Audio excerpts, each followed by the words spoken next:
बहुत टिपिकल हो गई है राजनीति। संघ और मोदी के बीच में नूरा कुश्ती तेज हो गई है। अमित शाह परेशान हैं, गायब हैं और दैनिक भास्कर के राजनीतिक संपादक केपी मलिक का मानना है कि शायद यही हालात रहे तो अमित शाह का इस्तीफा जरूर होगा। चलते हैं उनके पास पूरी बात समझने के लिए। 4 PM न्यूज नेटवर्क में बहुत बहुत स्वागत है। अभिनंदन आपका केपी मलिक जी, बहुत बहुत स्वागत। बहुत बहुत धन्यवाद संजय जी। आप लगातार डटे हुए हैं। ऑस्ट्रेलिया में जैकेट टाइट है आज आपकी, तो इसका 2:30 मतलब बज ठंड रहे वहाँ बहुत है। हैं, रात के जी 2:30 जी बज रहे जी। हैं। आपकी याद में मैं 2:30 बजे से पहले सो नहीं पाता हूँ कभी भी। आप आते हैं इतनी लेट मुझे करते हैं, देख लीजिए आप। मेरा मेरा घूमने का प्रोग्राम आपकी वजह से गड़बड़ हो जाता है। 2:30 बजे तक मैं आपके संग वही, करता हूँ और सुबह से मैं 9 बजे घूमने निकल पड़ता हूँ, तो देश 4 बजे के लिए घर ही हमें सोता कुछ हूँ ना। देश के देश लिए के हमें और लिए आपको कुछ तो कुर्बानी देनी पड़ेगी ना। ऐसे ही होता है। तो मैं भी समय की विश्व गुरु की तरह हो गया हूँ। मस्ती कर रहा हूँ हम्म, अपनी, घूम रहा हूँ अपने लिए और कह रहा हूँ कि देश के लिए मैं इतना कर रहा हूँ। जैसे वो हम्म, प्रियंका चोपड़ा के संग इंटरव्यू करने के लिए घंटों गुजार देते हैं और फिर कहते हैं कि हमने कभी छुट्टी नहीं ली। तो मैं भी विश्व गुरु की हम्म, तरह बात कर रहा हूँ कि मैं 4 बजे तक इतनी सेवा कर रहा हूँ देश के लिए, कर रहा हूँ अपने लिए और कह रहा हूँ जी देश के लिए। ऐसे ही मैं भी आजकल मोदी जी की तरह हो गया हूँ, विदेश यात्रा कर रहा हूँ और ऐसे ही कर रहा हूँ कि मैं भी देश के लिए बहुत कर रहा हूँ। भैया मैं कुछ कर आ नहीं रहा, मतलब मैं तो बस केवल बातें करता हूँ मलिक जी से राजनीति की। हम्म, तो मलिक साहब आज बात करते हैं। अमित शाह जी कहीं और दौरा कर रहे हैं, योगी जी कहीं और दौरा कर रहे हैं, आनंदीबेन पटेल गोरखपुर में दहाड़ रही हैं और एक सूचना विभाग योगी जी का बड़ा बढ़िया है। उसने एक फोटो जारी किया जिसमें नितिन नवीन हाथ जोड़ के योगी जी के सामने खड़े हैं। हुआ होगा ये फूलों के गुलदस्ते देते हैं, बैठते तो आदमी हाथ जोड़ता है। क्लिक 1000 फोटो होती हैं, तो जानबूझ के वही फोटो जारी की गई योगी जी के जिसमें नितिन नवीन योगी जी के आगे हाथ जोड़े खड़े हैं। बवाल मचा तो इतनी देर में वो सूचना वाला जो ग्रुप होता है विभाग का, उससे डिलीट कर दी गई फोटो। देखिए फोटो तो भैया उसी कैमरामैन ने खींची होगी जो योगी जी के साथ गया होगा। गडकरी जी आ रहे हैं योगी जी के दौरे पर, बढ़िया सा लखनऊ एक्सप्रेस वे का दौरा करते हुए योगी जी की तारीफ करते हैं। ये बात अलग है कि वो बाद में भट्टा बैठ जाता है, 1 महीने में टूट जाता है। लेकिन राहुल गांधी प्रयागराज में हुंकार भर रहे हैं छात्रों के संग और ये तीनों नेता जिनका जिक्र किया अपनी अपनी राजनीति चमकाने में बिजी हैं। जरा प्रकाश डालिए कि ये भाजपा की राजनीति में हो क्या रहा है। अमित शाह हाउस की जगह कहीं और घूम रहे हैं, आनंदी पटेल गोरखपुर में जाके योगी को चैलेंज कर रही हैं। ये सब चल क्या रहा है?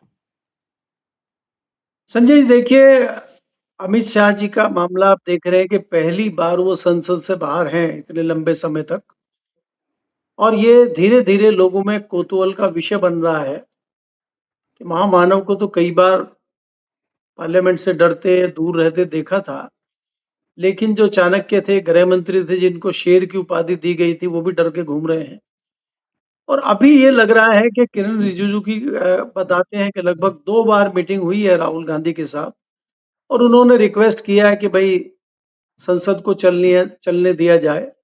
और जिस तरह से अगले हफ्ते का एजेंडा आया है उसमें ये है कि हमें पार्लियामेंट चलती हुई दिख रही है, पार्लियामेंट में बहस होते हुए दिख रहा है। एक जो बिल है वो बिल आने की बात है और उस पर कुछ बहस भी होगी। क्या भारतीय जनता पार्टी जिस जिस तरह से पिछली बार महिला बिल लाई थी और जो परिसीमन बिल था उसको चिपका के उसके साथ लाना चाहती थी, लेकिन हंगामा हो गया, तो क्या इसी तरह से इस बार भी होगा? क्योंकि सरकार ने इतने सांसद जुटा लिए हैं, इतने लोग इकट्ठे कर लिए हैं, नंबर उसके पास है, अभी भी थोड़ा सा इस पे संशय बना हुआ है। तो ऐसे में अभी अमित शाह जी उस चीज को करने में लगे हुए हैं। जैसे कि हमने चर्चा की थी कि पार्लियामेंट को तो उन्होंने भारतीय जनता पार्टी का दफ्तर बना लिया है। वहां तो वो सारी मीटिंगें कर रहे हैं, अपने सांसदों से, अपने मुख्यमंत्रियों से लॉबिंग कर रहे हैं और होली मिलन के प्रोग्राम चल रहे हैं। हमने कहा था जब होली मिलन हो रहा है तो दिवाली मिलन भी कर लीजिए, मंगल मिलन तो चल ही रहा है वहाँ। और भाई बीच बीच में कुछ जो खर्चा हो रहा है पार्लियामेंट का इतना, उस पर कुछ आमदनी हो जाए तो उसको कर लीजिए। तो इसलिए क्या है कि ये नूरा कुश्ती चल रही, लेकिन बीच में संजय जी में बड़ी बात हुई है कि एकाएक गवर्नर सैंपल लेने पहुंच गई हैं गोरखपुर, और गोरखपुर से योगी जी पहुंच गए हैं मोदी जी से मिलने। मोदी जी दिल्ली में हैं, शाम को उनकी लंबी मीटिंग मोदी जी से हुई है, और अमित शाह जी महाराष्ट्र में घूम रहे हैं। तो ये कैसे हो सकता है? और हम ये भी नहीं कह सकते। और दूसरा क्या है, जो मामला है तेलंगाना में, जो तेलंगाना के गवर्नर हैं, शिव प्रकाश शुक्ला जी, उन्होंने एक ट्वीट कर दिया है, जो निधन हुआ है पंडित हरिशंकर तिवारी जी का, आप जानते होंगे हरिशंकर तिवारी जी और योगी जी के कितने मधुर संबंध थे। उन्होंने ट्वीट किया है और ऐसा लगता है कि जैसे योगी जी को चिढ़ाने के लिए ट्वीट किया गया है। तो ये योगी को घेरने की जो रणनीति बन रही है, इसमें पहले ये लगता था कि अमित शाह की कोशिश है, क्योंकि श्री प्रकाश शुक्ला को अगर दिल्ली लाया गया था, फिर उनको फाइनेंस का एमओएस बनाया गया और फिर उनको गवर्नर बना के भेजा गया, तो इनको लगता था कि कहीं न कहीं वो योगी से टक्कर ले सकते हैं। लेकिन जिस प्रकार से वो तेलंगाना में हैं और आनंदीबेन पटेल गोरखपुर गई हैं, तो अब ये लगने लगा है क्या इसमें अकेले अमित शाह कर रहे हैं? क्योंकि हमें ये भी पता है संजय जी, कि बहुत अच्छे संबंध आनंदीबेन पटेल के और चाणक्य अमित शाह के नहीं हैं। तो क्या मोदी जी के इशारे पे आनंदीबेन गोरखपुर पहुँची हैं? तो ये भारतीय जनता पार्टी में क्या खिचड़ी आपस में पक रही है, इसकी भी चर्चाएँ आज दिल्ली में हैं। सोमवार से सदन शुरू होगा और उसमें ये है कि बहस शुरू हो सकती है और एक बिल लाया जा सकता है। विपक्ष के साथ सहमति ये बनी है और राहुल गांधी ने और विपक्ष ने ये कहा है कि पहले अमित शाह जो मामला चल रहा है जेनजी वाला, युवाओं वाला, इस पर बयान दें। उसके बाद देखा जाएगा कि हाउस को आगे चलाना है कि नहीं चलाना। इन परिस्थितियों में हो सकता है कि ये परिसीमन बिल लाने की कोशिश करें, लेकिन मुझे थोड़ा-सा संशय है संजय जी कि इनके पास इतने नंबर हैं कि ये ला पाएँगे कि नहीं ला पाएँगे। बाकी देखते हैं क्या होता है। जी। एक बात तो है, इस जैन जी के आंदोलन ने परसीमन बिल को फंसा तो दिया। ये लगने लगा, इससे पहले माहौल ये था देश में कि मेरी भी कई ब्यूरोक्रेट से बात होती थी, बाकी समाज के अलग-अलग वर्गों के लोगों से बात होती थी, जो विचारक हैं उनसे बात होती थी। उन सबका कहना था कि ये बात देखो, सब जान रहे हैं कि जनता में बड़ा असंतोष है, महँगाई बढ़ रही है, बेरोज़गार नाराज़ हैं, लेकिन कोई भी बोलने की हिम्मत नहीं कर पा रहा। ये सामान्य धारणा थी कि इस सरकार के खिलाफ बोलने की हिम्मत नहीं है किसी की। जैन जी ने उस धारणा को बदल दिया और पहली बार ऐसा हुआ, डंके की चोट पर डर के मारे धर्मेंद्र प्रधान का इस्तीफा लिया लिया गया। ये पहली बार हुआ कि मोदी जी डरे हैं। किसानों के बिल वापस लेने के लिए डरे थे वो, वोट की खातिर, कि भाई ये चुनाव सिर पर आ गया, 700-800 किसान मर गए थे, उनके कानों पे जूं नहीं रहेंगी थी। किसान लगातार आंदोलन कर रहे थे, बताइए, बारिश आंधी तूफान सब में किसान जमे हुए थे, लेकिन मोदी जी पर कोई फर्क नहीं पड़ा। लेकिन जैसे ही चुनाव आए, उन्होंने कहा कि भाई मेरी तपस्या में कमी रह गई होगी, मैंने वापस ले लिया बिल, क्योंकि वोट चाहिए थे। लेकिन जैन जी के आंदोलन का डर अलग था, कोई चुनाव का मामला नहीं था। ये लगा कि अगर ये जैन जी पे, पहले तो लगा लाठी चला लो, गोली चला लो, नौजवानों पे AK-47 चलवा दो, बिहार में डर जाएंगे ये। लेकिन जिस तरह से इन नौजवानों ने छाती तानी की मारो गोली, चलाओ लाठी, उसने सरकार को ये बता दिया कि तख्ता पलट ना हो जाए। मैं सरकार के खिलाफ बात नहीं कर रहा, लेकिन डर दिखाई दिया। और मैं हमेशा एक लाइन कहता हूँ कि तानाशाह को सबसे बड़ा डर यही होता है कि लोग उसे डरना बंद ना कर दें, और बहुत डरता है। हिटलर की मौत कैसी हुई पूरी दुनिया जानती है, किस तरह सुसाइड किया उसने। जो दुनिया को विजय हासिल करना चाहता था दुनिया पे अपनी तानाशाही से, उसको सुसाइड करना पड़ा। मैं भारत के किसी तानाशाह की बात नहीं कर रहा, लोग गलत संदर्भों में ना लें। या कोई नेता कभी सुसाइड नहीं करेगा, इतने बेशर्म नेता है हमारे। मैं फिर बताऊँ, मैं किसी नेता को बेशर्म नहीं कह रहा, मतलब एक कोई खास अपने दिल पे ना ले ले। मैं एक बड़े समूह नहीं, को बेशर्म कह वो रहा हूँ। लोग समझ गए संजय जी, वो लोग समझ गए आप किसको अरे बेशर्म आप कह रहे क्यों हैं। मेरी फिर, वो क्यों सब समझ आप क्यों ईडी ईडी इनकम नहीं, टैक्स को नहीं, मेरे नहीं, पीछे नहीं, लगाने के देखिए चक्कर में? देखिए मैं आपको बता रहा हूँ कि लोग भी इतने पागल नहीं है और प्रशासन और पुलिस भी इतनी पागल नहीं है, आप ना समझे। फिर मैं अच्छा आपको सुनिए, वही कहता हूँ कि सुनिए, जो सुनिए, इंदौर सुनिए वाले, एक बार। नहीं सुनिए ना, इसको खत्म करता हूँ। जो इंदौर वाले शायर थे, मैं अक्सर जिक्र करता हूँ, पहले भी किया था, कि इंदौर वाले जो हमारे शायर थे, अरे वो वो कहते किस्सा थे, मैं सुना दूँ, वो किस्सा मैं सुनाता हूँ। हाँ, वो आप किस्सा ये सुनाइए। था कि कवि सम्मेलन में उन्होंने कहा हाँ, कि प्रधानमंत्री चोर है, हुँ, प्रधानमंत्री भ्रष्ट है, हुँ, प्रधानमंत्री को जनता की भावनाओं से मतलब नहीं है। दरोगा हुँ, ने कहा, अरे इतनी हिम्मत, उठा के ले गए थाने में। हुँ, बोले लिटाओ हुँ, जरा इसको, निकालो डंडा। 4 हुँ, डंडे पड़े। कभी बोला कैसी बातें कर रहे हो? हम अपने माननीय प्रधानमंत्री जी के लिए कह सकते हैं। हम तो हुँ, हुँ, पाकिस्तान के प्रधानमंत्री के लिए कह रहे थे चोर है। उन्होंने 2 हुँ, डंडे और मारे। बोले हमको हुँ, पता नहीं कि कौन से देश का प्रधानमंत्री चोर है। मैं बेवकूफ़ समझ रहे हो? मैं मैं प्रधानमंत्री जी के लिए कुछ ऐसे शब्द इस्तेमाल नहीं कर सकता। सम्मान हाँ, संवैधानिक पद है, मैं अपने स्टाफ में डाँटता हूँ, कोई अगर कोई ऐसे शब्द इस्तेमाल कर लेता है भाई, संवैधानिक पद पर बैठे व्यक्ति के लिए नहीं कह सकता, आप मुझे खामख़ा फँसाइए मत। वैसे ही ईडी इनकम टैक्स हर 3 महीने में मेरे पीछे लग जाती है, आप ऐसा कह के और उनको भड़का देंगे कि चलो फिर से मेरी इनकम टैक्स और ईडी जो है वो शुरू हो जाए। लेकिन मैं ये कह रहा हूँ कि अभी मलिक साहब की बात ये है कि ये डर था, ये खौफ था कि अगर ये जैन जी सड़कों पर आ गए तो मामला कुर्सी तक पहुंच जाएगा। और मुझे मुझे मुझे इनसे ज़्यादा भागवत का डर अच्छा लगा। जैसे ही वहाँ पे जय भीम की बात शुरू हुई और मनुवाद के खिलाफ बात हुई, ब्राह्मणवाद के खिलाफ बात हुई, भागवत जी तुरंत इन जैन जी की तारीफ में आ गए। जिस समय लाठियां चल रही थी, जिस समय पैलेट गन चल रही थी, जिस समय छात्र धरने पे बैठे हुए थे, कई दिन हो गए थे, जिस समय AK-47 चल रही थी, उस समय भागवत को याद नहीं आया कि कह दें। ना प्रेस कॉन्फ्रेंस फंक्शन कहते, एक बयानी जारी कर देते कि भाई सरकार को चाहिए इनसे सहानुभूतिपूर्वक बात कर रही हैं, हमारे बच्चे हैं। लेकिन जब देखा कि मामला तो बिल्कुल गले गले फंस गया और अब तो संघ पे हमला हो गया, ब्राह्मणवाद पे हमला हो गया, तो वो साहब भी आ गए मैदान में कि ये हमसे ज़्यादा होशियार है बच्चे। ये जो डर था, इस डर ने धर्मेंद्र प्रधान का इस्तीफा लिया। अमित शाह हाउस में नहीं आ रहे हैं क्योंकि डर बढ़ा हुआ है अभी। ऐसे में मेरा कहना यह है, बात यहाँ से शुरू हुई कि जो एक बिल लाने वाले थे, जब ममता बनर्जी के सांसद तोड़े थे, तो बात हो रही थी कि बाकी भी पार्टियों जहाँ विपक्ष की पार्टियां उनके सांसद तोड़े जाएंगे, ये किया जाएगा, वो किया जाएगा। लेकिन अब विपक्ष के नेताओं के साथ साथ एनडीए के सहयोगी दल, चाहे वो नीतीश बाबू हों, चाहे वो चंद्रबाबू नायडू हों, उन्हें भी समझ में आ गया कि अब भाई साहब की दुकान बंद होने वाली है। अब लो अब नौजवान सड़कों पे आ गए तो अलग-अलग लोग भी आएँगे, अब मध्यम वर्ग भी आएगा, अब किसान भी आएँगे, अब बेरोज़गार भी आएँगे, कई लोग आएँगे। तो लगता है आपको कि इस बार जब सदन चलेगा, तो तेवर रहेंगे नहीं, क्योंकि चाणक्य का नैतिक बल तो खत्म हो गया अमित शाह जी का। 15 दिन जो हाउस में डर के मारे नहीं आए, तो कितना ही चीखो चिल्लाओ कि मैं डरता नहीं हूँ, मैं पीओके कब्जा कर लूँगा और मैं पाकिस्तान में घुस जाऊँगा, मैं लाहौर में घुस जाऊँगा, लेकिन हवा तो खराब हो गई। क्या लगता है अमित शाह जी अगर आएँगे सोमवार को, अगर आएँगे? क्योंकि अध्यक्ष जी ने कहा है, किरण रिजिजू ने 2 बार 3 बार राहुल गांधी से बात की है। अध्यक्ष जी ने कहा कि भैया किरण रिजिजू से कि अमित शाह जी से संदेशा भिजवाइए आएँ, और राहुल गांधी के हाथ पैर जोड़े जा रहे हैं कि भैया अमित शाह को बख्श दो। क्या लगता है कि राहुल गांधी बख्शने के मूड में हैं अमित शाह को?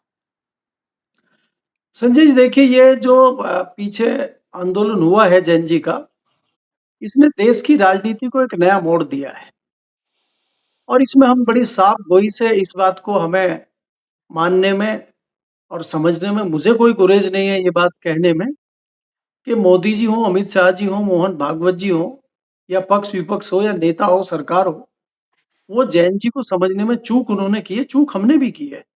हमें भी आशंका इस बात की नहीं थी कि जैन जी का मामला इतना बढ़ जाएगा। जिस प्रकार से ये हुआ कि आपने एआई से एकाएक आपने वेबसाइट बना दी, एकाएक आपके 2 करोड़ फॉलोवर हो गए। हमने कहा ये सब पर्दे का और उसका खेल है, ये कुछ नहीं है और कोई नहीं आएगा और पहले 2-3 दिन हम जैसे लोगों ने भी बहुत सीरियस जंतर-मंतर के आंदोलन को नहीं लिया।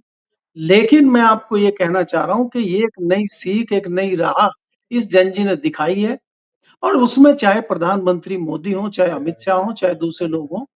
अब मैं 2 चीज़ों की तुलना आपसे करना चाह रहा हूँ कि जिस प्रकार से प्रधानमंत्री मोदी ने दिल्ली आईआईटी में जाके भाषण दिया है फिर, अब वो भी राहुल गांधी के स्टाइल में आप कहिए या ये कहिए कि वो भी जैन जी से जुड़ना चाह रहे हैं, कभी रील बना के डाल रहे हैं, कभी कुछ। मैं तो कहीं ज़्यादा समझदार और कहीं ज़्यादा चीज़ों को सेंसिटिव समझने के लिए मोहन भागवत जी को ठीक समझता हूँ। मोहन भागवत ने कम से कम उस तरह का सम्मेलन तो किया कि छात्र सवाल आपसे पूछ सकते हैं। और भले ही उन्होंने उस तरह के सवालों का जवाब दिया हो या पूछवाए गए हों, एक मैसेज तो ये गया कि उन्होंने दो तरफ़ा बात की है। जैसे राहुल गांधी ने दो तरफ़ा बात की है और वो जवाब देते हैं लोगों का, उसमें कई सारे जवाब। अब आप सोचिए कि हम मेरे जैसा पत्रकार नहीं सोच सकता, पुराना कोई पत्रकार इस बात को नहीं सोचता कि राहुल गांधी से एक बच्चे ने ये सवाल पूछा कि भारतीय जनता पार्टी में कौन-सा नेता पसंद है आपको? क्या कोई पत्रकार, बड़े-बड़े पत्रकारों ने मोदी जी का इंटरव्यू लिया है? क्या मोदी जी से पूछा है, किसी की हिम्मत हुई है कि सर कांग्रेस में आपको राहुल गांधी पसंद नहीं है, सोनिया गांधी पसंद नहीं है, प्रियंका पसंद नहीं है, खड़गे पसंद, सर कोई पसंद है क्या आपको वैसे कांग्रेस में? उनका दिमाग यहाँ तक चला क्या? तो इस तरह के सवाल ये जेन ज़ी निकाल के ला रहा है। और आप देखिए प्रधानमंत्री आईआईटी में जाके कहते हैं कि भई मैं कोई बाबा बागेश्वर थोड़ा ही हूँ, मुझे पता लगेगा। और ये जो कह रहे हैं कि समस्याएँ गिनवा रहे हैं, समाधान भी ढूँढना चाहिए, उनका इशारा मोहन भागवत की तरफ था। मोहन भागवत ने कहा कि युवाओं को समझना चाहिए, उनकी समस्या सुननी चाहिए थी, वो देशद्रोही नहीं है, विद्रोही नहीं है, ये नहीं है। तो इसका जवाब प्रधानमंत्री जी ये कह के दे रहे हैं कि मैं कोई बाबा बागेश्वर थोड़ा ही हूँ। आप उस आईआईटी में खड़े हैं जहाँ से इंजीनियर निकलने हैं, जहाँ से टॉप क्लास लोग पढ़े-लिखे निकलने हैं, और वहाँ बाबा बागेश्वर को आप ले आए। मतलब आपके रोल मॉडल बाबा बागेश्वर हैं और आप बाबा बागेश्वर से ज़्यादा प्रभावित हैं और वही रणनीति आप लागू करना चाहते हैं। आपको नहीं चाहिए ये आईआईटी। आपको तो शायद धकेल के किसी ने वहाँ डाल दिया है। तो प्रधानमंत्री की मानसिकता आप देखिए। प्रधानमंत्री जी किसी के दबाव में रील बना के तो इंस्टा पावर पर डाल दे रहे हैं, लेकिन उनकी इच्छा नहीं है सचमुच में युवाओं को माफ़ करने की। अगर उनकी इच्छा युवाओं को माफ़ करने की होती, तो पुलिस प्रशासन तत्काल एक्शन लेता और इनके चेले-चपाटे, अंधभक्त, वो उन लड़कियों का पीछा नहीं करते, उनको प्रताड़ित नहीं करते, उनको परेशान नहीं करते। तो ये तो प्रधानमंत्री में और भागवत में कम से कम अंतर है। दूसरी बात ये है, इस बात को विपक्ष भी नहीं समझ पाया। लेकिन विपक्ष को एक सीख, और आजकल के नेताओं को, पत्रकारों को, इन जेन ज़ी ने ये सीख दे दी है कि ये भी हो सकता है। और अगर इतने भारी भरकम जो हम मानते थे कि भाजपा में इस्तीफा होता ही नहीं, और इतने आराम से अगर एक इस्तीफा धर्मेंद्र प्रधान का हो सकता है, तो फिर अमित शाह का भी इस्तीफा हो सकता है। और ये हमें ही नहीं, ये अमित शाह को भी लग गया, मोदी जी को भी लग गया। इसीलिए डाइवर्ट किया गया है मामला, कि जो है बाकी मामला उधर डाइवर्ट करके ई-20 पर, एथनॉल पे, कि नितिन गडकरी को निपटा लिया जाए। लेकिन वो इतना फोकस मामला इधर हो गया है अ, अमित शाह की तरफ, वो मामला ठंडा पड़ता हुआ नहीं लग रहा है। इसी से अमित शाह कहीं न कहीं डरे हुए हैं, और यही डर हो सकता है कि आपका जो परिसीमन का बिल है, उसको रोकने का काम कर जाए, और कोई कारण नहीं। क्योंकि तो मलिक उसी साहब से आपका जितने विरोधी दलों के नेताओं को आप तोड़ के लाए हैं, चाहे वो ममता बनर्जी के सांसद हों, चाहे वो शिवसेना के हों, चाहे वो आम आदमी पार्टी के हों, और चाहे दूसरे जो टूटने की कगार पे खड़े हैं, चाहे वो हों, तो उनको लग सकता है कि अगर इस सरकार को जेन ज़ी झुका सकता है, तो हम भी कुछ कोशिश कर सकते हैं झुकाने की, डालो हमें भी जेल में, करो हमें भी। इस तरह की सोच वाले लोग भी निकल सकते हैं, जो मंदिर की चोरी के बाद कम से कम इस तरह से लोग आए हैं कि कम से कम जेन्युइन बात करनी चाहिए। और संजय जी, इस तरह की भी सूचनाएँ आ रही हैं, जो सांसद टूट के गए हैं, उनके क्षेत्रों में उनका भारी भरकम विरोध होना शुरू हो गया है, और उनके ऊपर प्रेशर आ गया है। खासकर जो ममता बनर्जी के 3 अक़लियत के जो सांसद गए थे, वो तो मीटिंग में ही नहीं जा रहे। अब भले ही वो वोट मैं कह रहा हूँ सरकार को दे दें, सरकार के पक्ष में दे दें, लेकिन उनकी हिम्मत नहीं हो रही है क्षेत्र में जाने की और मंगल मिलन में जाने की। जी। बिल्कुल ठीक कह रहे हैं और आपने कहा प्रधानमंत्री जी क्यों नहीं सीख रहे, लेकिन मैं पहले पूछना चाहूँगा, आपको लगता है कि मोहन भागवत में और प्रधानमंत्री जी में युद्ध शुरू हो गया है? नहीं संजय जी, मुझे नहीं लगता है, मुझे तो ये लगता है कि ये एक नूरा कुश्ती है, और मुझे नहीं लगता कि भारतीय जनता पार्टी और आरएसएस एक लड़ाई कर रही होगी। ये मैं मुझे मेरे गले नहीं उतर रहा है। लेकिन आजकल हम जो देख रहे हैं, कई सारी ऐसी चीज़ें हो रही हैं, जो हम सोचते नहीं थे वो हो रही हैं। क्योंकि हम लगातार कह रहे हैं ये कैसे संभव है कि भारतीय जनता पार्टी में इंटरनल इतना बड़ा वॉर शुरू हो जाए कि यूपी में एक दूसरे लोग निपटाने को तुल जाएँ। गवर्नर पिछले 9 साल में मैंने गोरखपुर जाते हुए नहीं देखे, अगर गोरखपुर गई हैं, तो सैंपल लेते हुए उनको नहीं सुना मीडिया में। और जिस प्रकार से आप कह रहे हैं कि सोशल मीडिया पे 7,000 करोड़ की पब्लिसिटी करके इस तरह की फ़ोटो आप छाप रहे हैं कि नितिन नवीन जी हाथ जोड़ के योगी जी के सामने खड़े हैं, तो इसके क्या मायने हैं? कि पार्टी के अंदर कहीं न कहीं तल्ख़ी है, पार्टी के अंदर कहीं न कहीं कुछ गड़बड़ है। ये इससे जताता है कि मामला अंदर कुछ गड़बड़ है, कुछ भी बड़ा हो सकता है। तो उत्तर प्रदेश में जिस रास्ते पे भारतीय जनता पार्टी जा रही है, ऐसे में तो ये लगता है कि इनको बाहर के दुश्मनों की ज़रूरत नहीं है, अंदर से ही लोग निपटा लेंगे इनको। जी। अच्छा, आप प्रधानमंत्री जी के लिए कह रहे थे कि प्रधानमंत्री जी जाके वहाँ पे ये सीख दे रहे हैं कि तकनीकी बात नहीं कर रहे हैं। अरे जब वो छात्रों के लिए नीति बनाने के लिए, परीक्षा की नीति बनाने के लिए हुई, तो वो वैज्ञानिक या वो इंसान ढूँढा गया, जो गौमूत्र की बात करता है कि गौमूत्र पीना चाहिए। इनकी दिमाग की सोच गोबर और गौमूत्र से आगे नहीं बढ़ पा रही है। तो मतलब ये चाइना, जापान, अमेरिका, इनके बच्चे हँसते हैं हमारे बच्चों पे। आके देखिए दुनिया में कैसे-कैसे शोध चल रहे हैं। हम कह रहे हैं गौमूत्र पीना चाहिए। अरे बाबा जी की जब सरकार बनी थी योगी जी की, तो मुझे लगा कि मॉल में घुसूँगा, हर मॉल में एक पहली दुकान होगी, गाय का दूध मिलता है, गाय का मूत्र मिलता है। किसी भी जगह हमें ना तो गाय का दूध मिला, ना मूत्र मिला, बाहर हमें हर मॉल में शराब की दुकानें मिल गई। उत्तर प्रदेश में पहली बार अगर मॉल में शराब की दुकानें किसी ने खुलवाई, तो वो श्रीमान योगी आदित्यनाथ ने खुलवाई। कोरोना के बाद दूध की दुकानें बाद में खुली, शराब की दुकानें पहले खुली। तो बहुत-बहुत धन्यवाद है तमाम शराबियों की तरफ से योगी जी को, कि कम से कम शराब पीने वालों का इतना ध्यान तो रखते हैं वो, भली गौमूत्र पीने वालों का इतना ध्यान ना रखते हों। लेकिन बड़ा सवाल ये है कि मानसिकता कहाँ जा रही है? प्रधानमंत्री जी इंस्टाग्राम पे आ रहे हैं, कहना डियर फ्रेंड्स, और ये बच्चे भैया इतने दुष्ट बच्चे हैं, इन्होंने रेल बना दी प्रधानमंत्री जी की। क्योंकि हम आपके बच्चे हैं, हम आपके बच्चों के बच्चे के बराबर हैं। हम आपके डियर फ्रेंड्स नहीं हैं। आपको आके बात करना चाहिए, प्यारे बच्चों, मुझसे गलती हुई, मैं तुम्हारे दर्द नहीं देख पाया। हमारे पिताजी, हमारे बाबा जी, अगर हम एक टाइम खाना नहीं खाएँ तो उनको नींद नहीं आती। हम पे लाठियाँ पड़वा रहे थे, हम पे गोली चलवा रहे थे, अरे डियर फ्रेंड्स, रेल बना दी है प्रधानमंत्री जी की, पता नहीं किस घड़ी में इंस्टाग्राम आए और किसने उनको सलाह दी कि आप इंस्टाग्राम में आ जाइए। लेकिन मैं एक दूसरी बड़ी महत्वपूर्ण घटना की तरफ आपका ध्यान आकर्षित करना चाहता हूँ।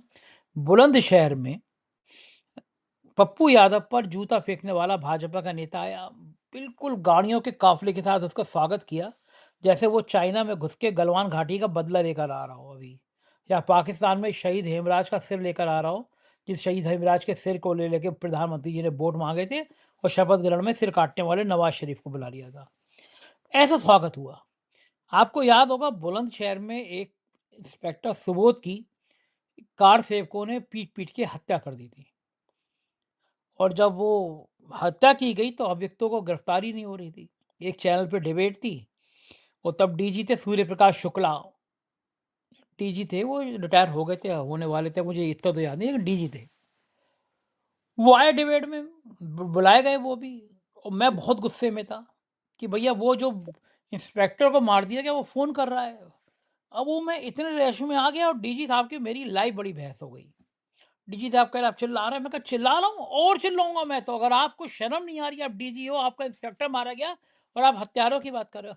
कुछ सेकंडों की क्लिप दिखाता हूँ मैं मलिक साहब, फिर आपसे बात करूंगा। देखिए, ये चीजें चिल्लाने की बात नहीं है सर, को सस्पेंड करना चाहिए। एसएसपी को सस्पेंड के बिना किए बात नहीं होनी चाहिए। 72 घंटे हो गए हैं, आपने उसको वीडियो बना रहा है, वो बयान दे रहा है। इतना आक्रोशित हो रहे हैं। तो मलिक साहब ये देखिए कि मेरी डीजी की बहस हुई उसी बुलंदशहर की बात।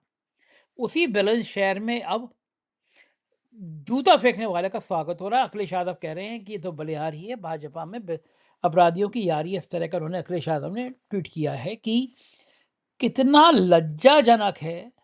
इंस्पेक्टर सुबोध के हत्यारे जब निकल के आए जेल से, तो उनको बीजेपी का पदाधिकारी बना दिया गया है। मैंने फुल पेज पे खबर छापी कि ये रहे बीजेपी के पदाधिकारी जिन्होंने इंस्पेक्टर को पीट पीट के मार दिया। मेरी खबर के 24 घंटे बाद पदाधिकारी हटा दिए गए, लेकिन बनाए तो गए, ऐसे थोड़ी ना बना दिए गए होंगे। ये जूता फेंकने वाला स्वागत तो हुआ ना इसका। तो ये गोडसे को मानने वाले लोग क्या हर जगह हिंसा में ही यकीन करते हैं? इलाज क्या है इनका? संजय जी देखिए, अगर आप देखेंगे ये तो चक्कू लेके गए थे कि नहीं गए थे, उन्होंने तो दावा चक्कू का भी किया है पप्पू यादव ने कि भई चक्कू से मेरे ऊपर हमला करने की कोशिश हुई है, लेकिन चप्पल तो वो फेंकी है, उसके तमाम वीडियो हैं।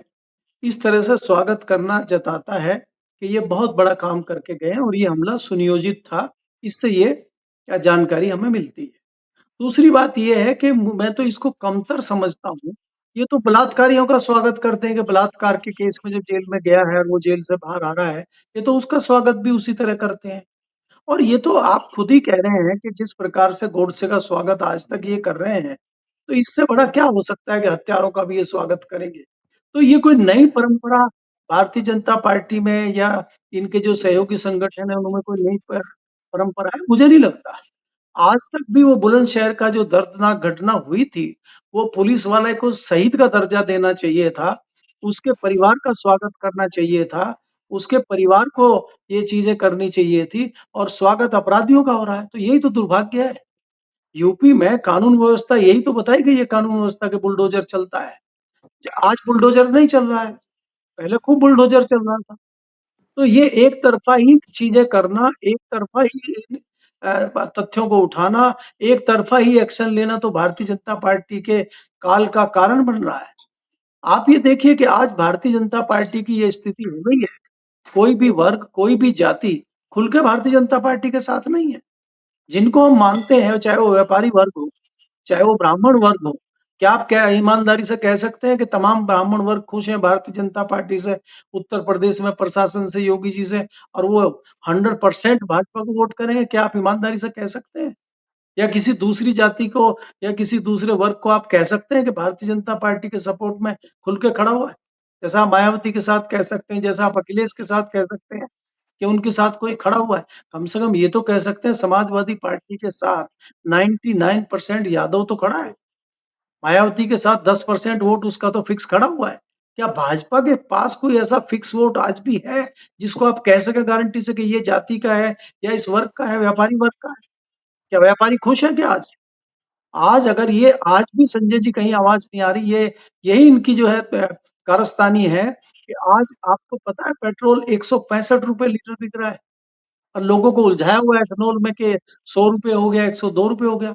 आपको पता ही नहीं है कि जो पेट्रोल उस टाइम ₹60 ₹70 था, आज वो पेट्रोल ₹165 ₹170 बिक रहा है वो। ये तो मिक्स वाला पेट्रोल है जो आपको ₹106 ₹102 मिल रहा है। और ये तो गाड़ी खराब कर रहा है आपकी। अगर आप इसका एवरेज देखेंगे, गाड़ी की मेंटेनेंस देखेंगे, तो इससे अच्छा तो आप वही 160-70 वाला डलवा लीजिए। कई लोग वही डलवा रहे हैं। तो आप तो अपनी जुमलेबाज़ी भी चला रहे हैं और पेट्रोल का रेट भी इतना बढ़ा दिया और ज़िक्र भी नहीं हो रहा कहीं। ज़िक्र करोगे तो आप देशद्रोही हो जाएँगे, सवाल पूछोगे आप पे एफआईआर हो जाएगी। तो ये तो इनकी पुरानी रणनीति है कि महिमा मंडप कीजिए अपने लोगों को और उनको महिमा मंडन करके बढ़ाइए। लेकिन अब ये चीज़ें खत्म हो गई हैं, जेन ज़ी इससे नहीं मानने वाला है संजय जी और खतरा इसी चीज़ का है।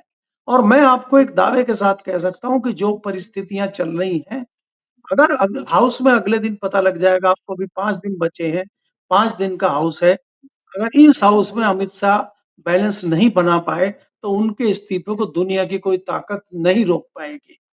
अगले हफ्ते आपको मालूम पड़ जाएगा क्योंकि 13 तारीख तक पार्लियामेंट है और 5 दिन का हफ्ता है ये तो फिर वो 15 अगस्त का मामला आता है तो 3 दिन की पार्लियामेंट में ये कुछ कर पाएँगे, जो मानसून सेशन में पूरे में नहीं कर पाए, तो मुझे उम्मीद कम है।